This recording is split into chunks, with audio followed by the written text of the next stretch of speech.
Hello dear students, Sanskrit संयुक्तचा paper आता आपण डिस्कस करूयात. मगाशी आपण पाहिला होता तो होता संस्कृत संपूर्णचा 80 मार्कांचा पेपर. हा आहे 40 मार्कांचा पेपर.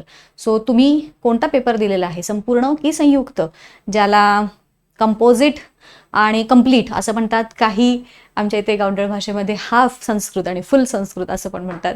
सो त्यापैकी तुम्ही कोणतं दिलेला आहे पेपर तो व्यवस्थित एकदा खात्री करून घ्या आणि मग तुमची उत्तरं तुम्ही लिहिलेली करेक्ट आहेत की नाही ते टॅली करून घ्या.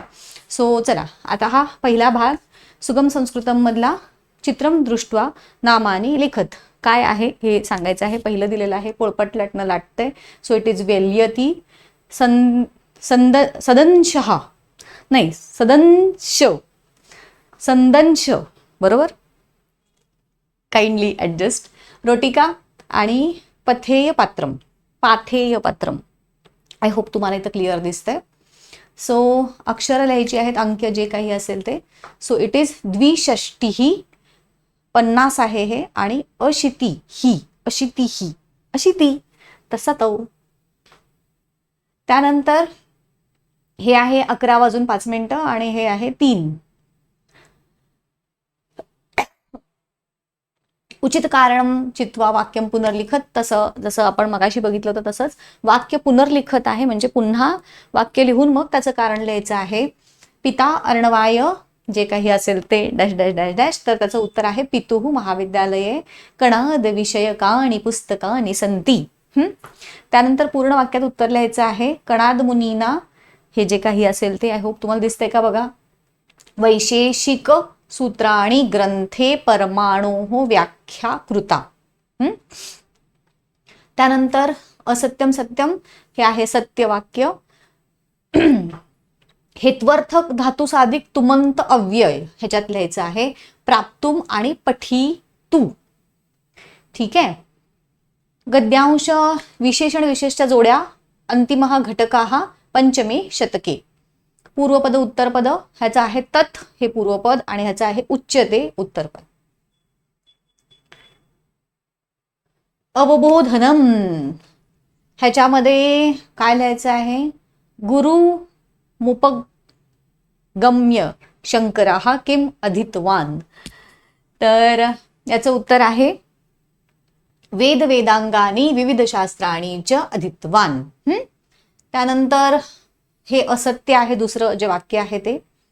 ह्याचं पिताला जनकः असं हे वाक्य तुझं होईल. बाल्ये एव तस्य जनकः शिवगुरुः दिवंगतः. आता याचं शब्दपेटिका लिहायची आहे. इथं कालडी ग्रामः हे इथं आत येईल. त्यानंतर हे आलुवा नगरम इथं येईल. केरळ प्रदेशः आणि सगळ्यात बाहेर येईल ते भारत देशः. ठीक आहे, तसं लिहिलंय का चेक करा. सिक्वेन्स चुकला की मार्क जाणार.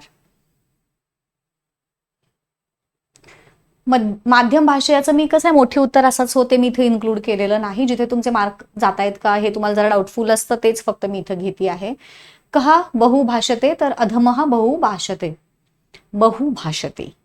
ह्याच्यामध्ये सकलाः नद्यः आणि श्लाघ्यः अल्पधीः. उच्चार करायला मजा वाटते, पण आपली सगळ्या भाषांची जननी आहे खरं तर. सो सगळ्यांना खरं तर संस्कृत आलं पाहिजे. येतात मला पण काही संस्कृत श्लोक वगैरे वगैरे, पण थोडंसं बोलताना वेगळं थोडं गॅप असल्यामुळं ना कधी, त्यामुळं. सो कनक परीक्षा इथं ताप आणि ताडनेनं. ठीक आहे. आता याच्यामध्ये पूर्वपद उत्तरपद एरंडः अपि आणि नाती वक्ता न अधिक अतिवक्ता. त्यानंतर हे तर ठीक आहे, हे काय आपण घेत नाही. माध्यम भाषेचं पण घेत नाही. पृथक्करण ह्याच्यात नाम लगुडेन सर्वनाम तानी. इथे नाममध्ये लगुडेन विश्वम कविही तानी सर्वेशाम. ठीक आहे. मंजुषा दिलेली आहे. क्रियापद भूषयती आणि त्यज्यतु दिसतंय ना रे बाळांनो. धातू साधित विशेषण आहे आरब्ध दृष्टम आणि खादितव्या. त्यानंतर भवने मम गृहम सप्तमे तले वर्तते. चत्वारः वेदाः वर्तते. चत्वारः आणि इथं सप्तमे. दिनस्य नववारं लोकयानम आगच्छति. समास विग्रह लिहायचा आहे, इथं समास नामाभी पण लिहायचं आहे, त्यांच्या जोड्या जुळवायच्या आहेत. याचं धनमच धान्यानीच हा आहे इतरेतर द्वंद्व समास. स्थूल पुरुष हा आहे कर्मधारय समास. न इच्छा आहे नय तत्पुरुष समास. क्षुद्रा बुद्धी यस्य स आहे बहुव्रीही समास. दार पोषणे रतः आहे सप्तमी तत्पुरुष समास. पादै पिबती इति ई आहे उपपद तत्पुरुष समास. त्यानंतर समानार्थी विरुद्धार्थी शब्द लिहायचे आहे. सूर्य हा भास्कर हा, सद्गुण हा दुर्गुण हा, नदी सरित आणि उपकारकम अपकारकम. इथे दिलेले आहेत हा, त्यातल्याच जोडा इथे लिहायच्यात. आपलं काही वेगळं डोकं चालवायचं नाही आहे. सोपा आहे तुमचा पेपर कम्पॅरेटिव्हली.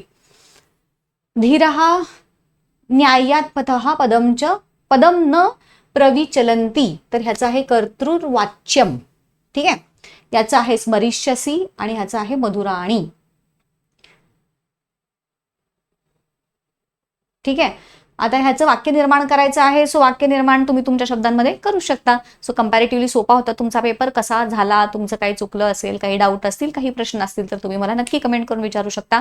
या पेपरचं उत्तर सगळी मला दिल्याबद्दल गद्रे मॅमचं खूप मनपूर्वक आभार आहेत खरं तर. आणि चला, तुम्हाला पुढच्या पेपरसाठी ऑल द बेस्ट.